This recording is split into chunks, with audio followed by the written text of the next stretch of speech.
Hi everyone, my name is Shannon and I'm back with you for one more craft with Kids Up Front. Today we are going to be making a macrame wall hanging. And macrame is an art form of basically tying knots in string. So this is something that as a Girl Guide I have lots of practice with, doing different kinds of knots. And it's actually something that's really popular right now. I find macrame online and in stores all the time, and it's actually not too difficult to do. So we're going to do a very simple wall hanging today that you can hang up and show with pride something that you made. To make our wall hanging, we are going to need some cotton string, a stick or a dowel. I just got this stick from my backyard. You're also going to need a hairbrush, some tape, and some scissors, and that's it. So the first thing that we need to do is we need to cut out our cotton string. And so we're actually going to need 14 meters of string for this project, if you can believe it. It is all tied together so it won't seem like it's that much. So the first set of string that we need is about 1 meter long. We need 6 pieces that long. So it's about the length of that. I use my arm. It does not need to be exact because we will be cutting it, but about 1 meter. So I'm going to do 6. How I like to do it so that I know that I have the same amount on, they're all the same length, is I will just cut one and then line them up and then pull and fold and then pull again and fold until I have 6 strings. And then I can cut them all at once. It's a little bit faster and you know that they are all going to be the same length. So I have 1, 2, 3, 4, 5. I will need 1 more. And these are for my first knots. So here are my 6 strings. You can see that I have some loops. So I will just pull and cut. So I have my 6 strings. And then we are going to tie our first knot, which is called a latch hook. So I have all of my string laid out and I have my stick. Well, I'm just getting started. I'm just going to leave my stick like this, but as we get going and tying, it might be easier if you tape your string down to your surface or hang it up so that you have some more space so it doesn't move around as you're tying. So what I'm going to do is I'm going to fold my strings in half and then I'm going to loop them onto my stick. So I have my loop here, it goes through there, and then I just pull my strings so that I have the outside of the knot there. So as long as they're all the same for this first part, if you do one backwards by accident, it's not a big deal because you can just turn your stick around. So I go over and then pull through. And I'm going to do that 4 more times so I have all 6 strings on my stick.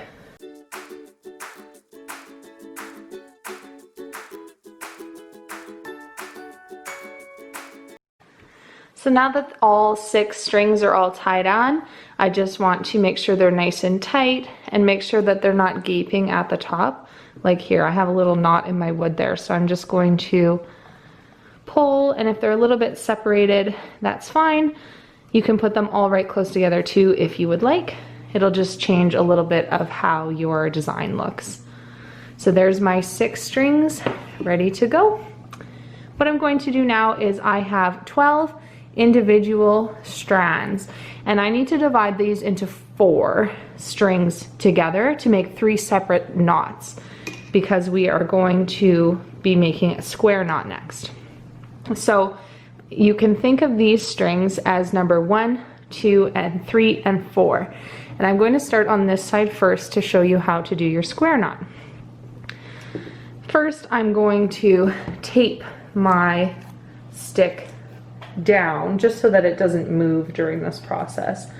When I was doing my practice one before filming this video, it was moving around a lot and it was causing a lot of unnecessary frustration. So I'm just going to tape it down so that it doesn't move. I've seen also you can hang it right on the wall if that'll help. It'll still move a little bit, but it's more secure. All right, so I have my 4 strings for my square knot, and we need to picture them as number 1, number 2, number 3, and number 4. I am going to take string number 1 and pull it all the way to the side like this. So it makes kind of the shape of a 4.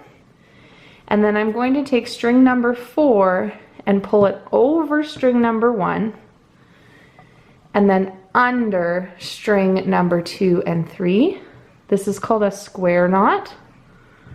I'll take the end of string number 4 and put it through this loop, and then all I have to do is pull and hold down string number 2 and number 3. And you want it to be kind of loose at the top so you have a little bit of a gap, but not too much. That's the first part. Now I know that looks tricky. We're going to do it lots of times so you'll get some practice. We still have string number 1, 2, 3, and 4. So I'm going to do the exact same thing to finish my square knot. So I'll make my 4, pull this over top of this first string and underneath the second and third string, and then pull it through this loop, and then pull. And you can always just pull down your second and third strings. And then you can see that it makes kind of a square. So it doesn't need to be a super tight knot, but it should be pretty tight, just like that. So that's our first square knot. Nice job. We're going to do it again with our middle 4 strings. 1, 2, 3, 4. And I do the exact same thing. So I fold over string number 1, put string number 4 over top of string number 1 and underneath string number 2 and 3. And then from the bottom into the loop and pull.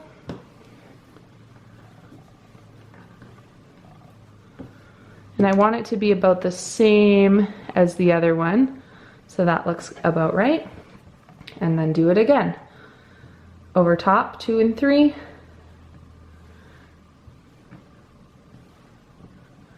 Over top number 1. Underneath 2 and 3. And then through the loop. And if you make a mistake, don't worry. You can always just undo it and try it again. This string is pretty forgiving. It's easy to untie. And trust me, when I was practicing this the first time, I had to untie it quite a bit. So don't be worried or upset if it is not exactly right the first time. So that looks good. This project will probably take you more than 20 minutes, and that's okay. Just like always, you can pause the video, take your time, go back if you need to, stop and take a break. It's entirely up to you. I'm going to do one more square knot for my top row. So I still have string number 1, string number 2 and 3, and then string number 4. I'm just going to pull these a little bit closer together so that it's more even at the top. And then over top of 2 and 3, 4 goes over top of 1, underneath 2 and 3, through the loop, and pull, and then do it one more time. You'll probably start to feel like an expert of the square knot by the time this is finished. And square knots are actually pretty useful. We use them a lot in Girl Guides.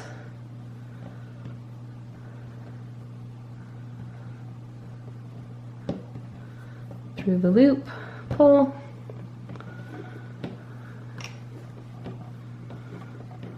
And that one's a really nice square. So if it's not exactly the way you like it, you can always undo it and try it again. We've done our first row of square knots, and now we're going to go on to our second row. We're making kind of a triangle shape like this. And so this time when we're doing it, we're not going to use all of the strings. We are only going to use some of them. So it has 3 square knots, 2 square knots, 1 square knot. So we're going to put these 2 to the side, use these 2, and then use these 2 of this square knot and put the rest of them to the side. And if you want to pull them completely to the side so they're not in the way, that's totally fine. And then we just do the exact same process as we did before. Here's string number 1, 2, 3, and 4. So 2 and 3 are together in the middle. 1 goes over top, 4 goes over that, and underneath 2 and 3,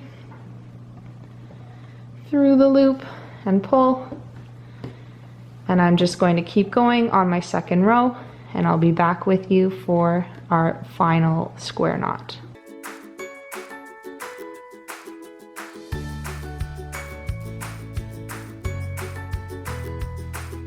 Right, so we've got our first row of 3 square knots, our second row of 2 square knots, and now we're going to do our final square knot.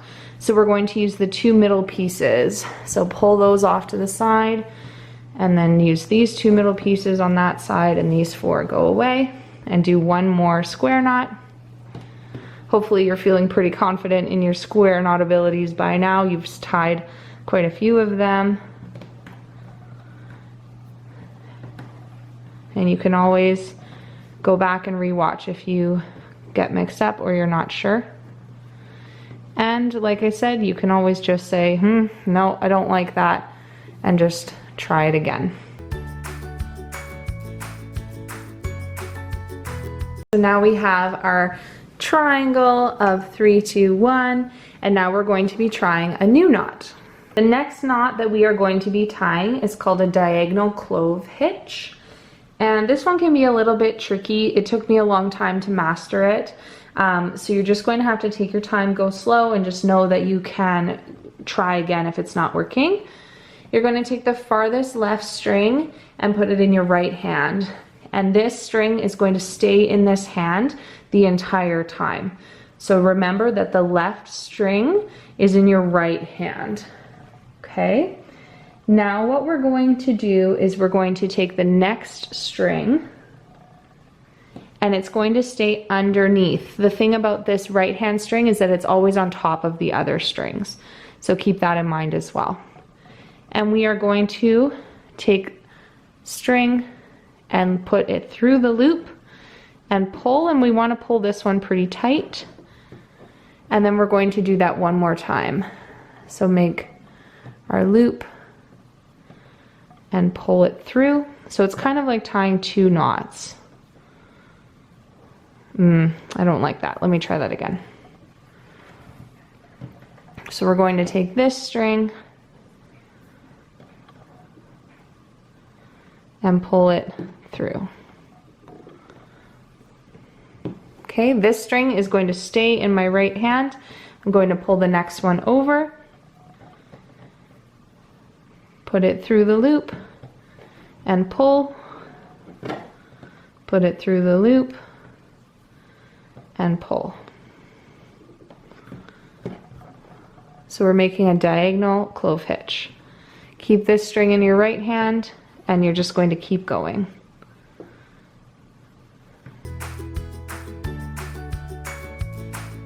It may take some practice to be going and getting a straight line, and then once you get to the middle one of your triangle, you're going to stop. So just pull one more time, pull. So now I've got my diagonal line, and I'm going to push these all to the side and now do the other side. So on the other side, we are going to do the same thing. We're going to take the furthest right, and this time it's going to be in our left hand, not our right hand. So the farthest right one is in our left hand, and it always has to stay on top of the other strings. So we're going to do the exact same thing that we did before. Tie 1 knot, and then again 2 knots, with each string. And it helps if you hold this farthest string at the angle that you're going so that you can get a pretty straight line. So I'll just go to my next string and tie 1, 2, go to the next one, do the exact same thing. 1,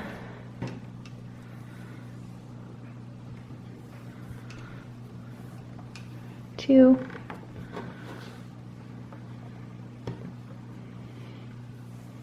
so if it's hard to tell, just see which one comes next. 1, 2, and then once you get to the middle part, you are going to tie the 2 strings together. So the 2 ones that we're going over across. So 1 and 2, and that will bring the whole thing together. We have our square knot and then our diagonal clove hitch. Now that we have done the first part of our macrame, we've done our square knots and our diagonal clove hitches, we need to cut some more string, and this is to make our fringe. So you are going to need first 1 piece of string that's about 85 centimeters long, so not quite as long as the ones you were doing before. You only need 1 piece that long. Then you're going to need 16 pieces that are about 45 centimeters long, so just a little bit longer than a ruler. If they're not all exactly the same length, that's okay because we will be cutting them to make our fringe. So as long as they're pretty close. So now I am just cutting any loops that I see, so I will have individual pieces of my 16 strings. So I've done one side and I'll flip it over and do the other side. So the string that I'm using is 3mm cotton thread. I got it at Michael's, but I've even seen it at the dollar store. And if you like macrame, you can try different kinds of string as well. I've seen like jute cord. It looks brown and it's a little bit rougher. You could use that. There's also different colors of this kind of cord. So if this is something that you like doing, then you can certainly go ahead and try some different patterns. The pattern that we're using today I got on Etsy for about $2 from a store that I found on Pinterest. Pinterest has lots of ideas, and there's even lots of tutorials on YouTube as well that you could try if this is something that you enjoy doing. So I've cut my strings and I am ready to make my fringe. I have just taken off my tape so that I can add on this string. You're going to have about 15 centimeters on one side of it and then the rest hanging down. And I'm going to do my latch hook knot that I did at the beginning. So put it over top and then pull through the loop. So I'll have one kind of short side and then a longer side. Just like that. I want to make sure that it's evenly spaced from my other ones, and now that it's connected, I'm going to just tape it back on that side so it doesn't move. And then I can go on to my next step. So for my next step, we need to be making a latch hook on the other side, and this string is going to hold all of our fringe. So I'm going to pull it so it's about the length of my triangle. So it doesn't want to be too short like this, but we also don't want it too long. So try and use your triangle as your guide for how long you want it to be. Then what I'm going to do is untape this side because I need to make a loop over top, just like that. And it's going to go through, just like that. So we've got one loop. Make sure you don't pull on it so it gets too loose. From here, you are going to make another loop and then pull it through to make another latch hook on this other side. I hope that made sense. If you need to go back and re-watch it, you can. And I'm just going to tape it back on so that it doesn't go anywhere. And now I have this little hanging piece. Now we are going to be making our fringe using 14 of these strings that we cut. So I'm just going to put 2 off to the side. We'll need those for later. And to make our fringe, we're going to use our latch hook knot that we just did. So we fold in half, we put over top of our hanging piece, and then pull through. So it's a knot just like this, and you can slide it up and down your string. If they're not in exactly the right spot, you can always move them. So I'll show you that again, and then I'll do the rest. So you fold in half, so you have a loop.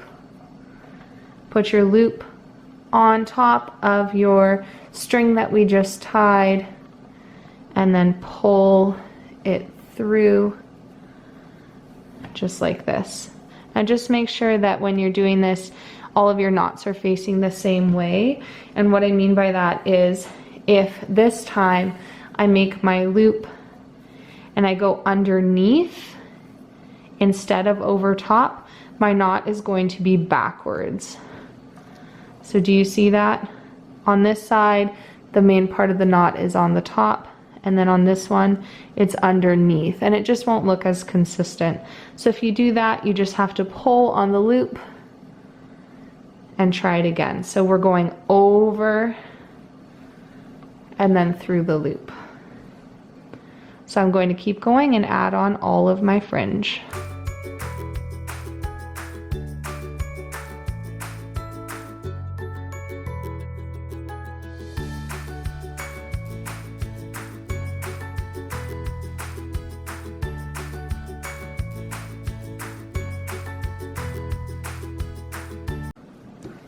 So now that I've done my 14 knots, I can just kind of pull on everything. It slipped a little bit, so to tighten it, I can pull this part and it will tighten it up just a little bit, and then pull the end piece to tighten that knot back up. But we've got our knots. I'm just going to push them over just a little bit so that it's more even.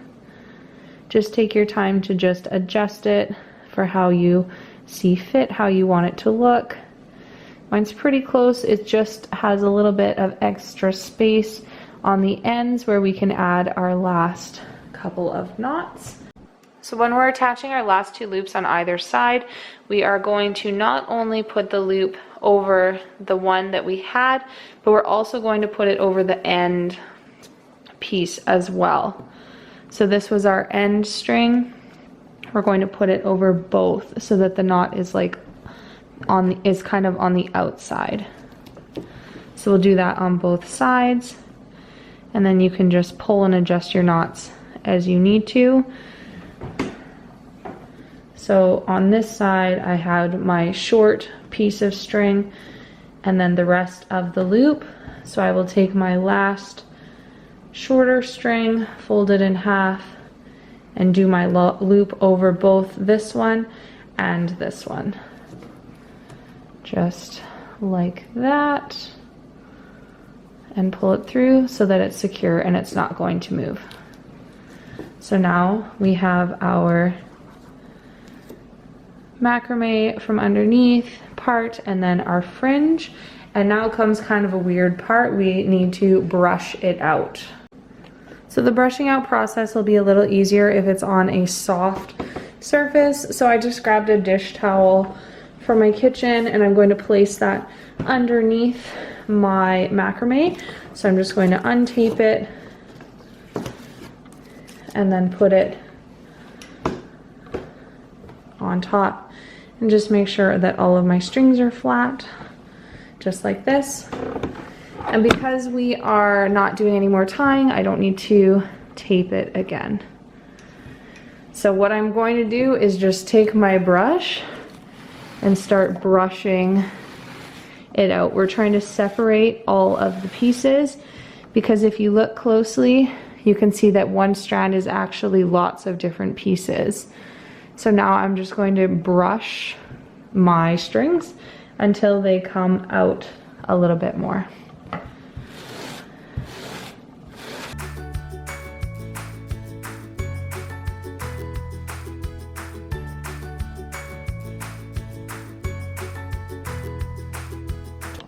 All right, so I brushed my macrame for about 10 minutes to try and spread out the fibers as much as I could.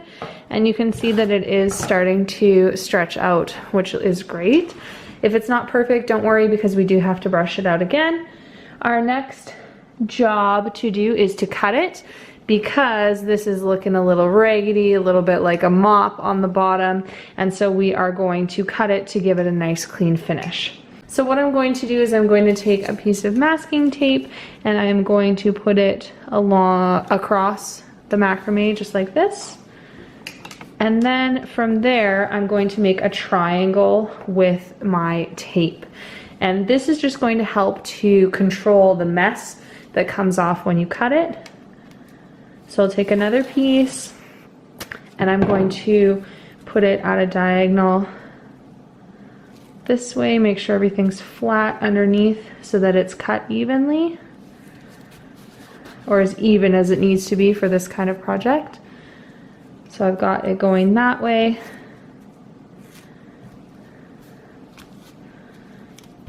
And then the other way. So I'll pull it across and put my tape down. And so this is where you're going to be cutting. So you just want to check and make sure that it looks the way that you want it to. So I'm going to lift it up and I'm going to cut along my tape. I'm going to be cutting along my tape right here. Nice and slow. And just letting it fall. And I can clean it up when I'm done.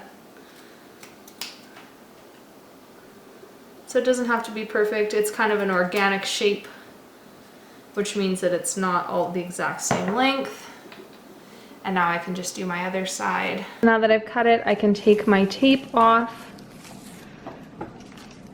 And then I am going to brush it out again. So I will get my towel back. I tried without the towel and it just kind of spread everywhere and didn't really work that great. So I'll put the towel on my table again and brush it out some more.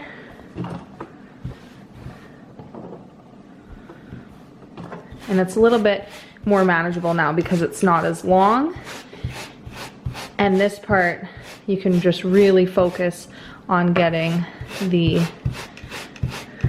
all the little pieces out. And you might have to do another little trim, which is what we'll do at the very end.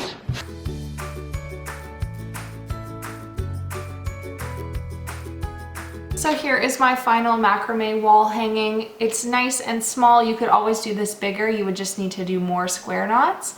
But I like it. I like how it's simple.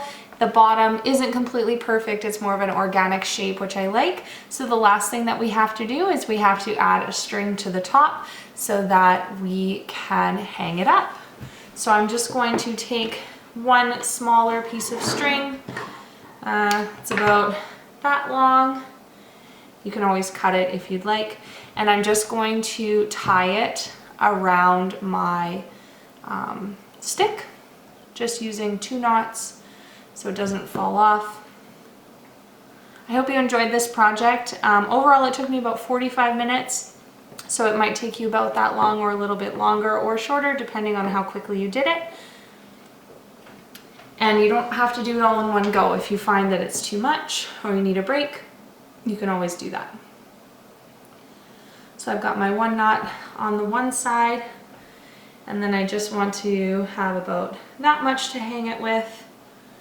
So I am going to tie it off there, and then I can just cut off the edges and we will be all done. So there's my little hanging piece. I am just going to cut these pieces so they're not hanging off on both sides.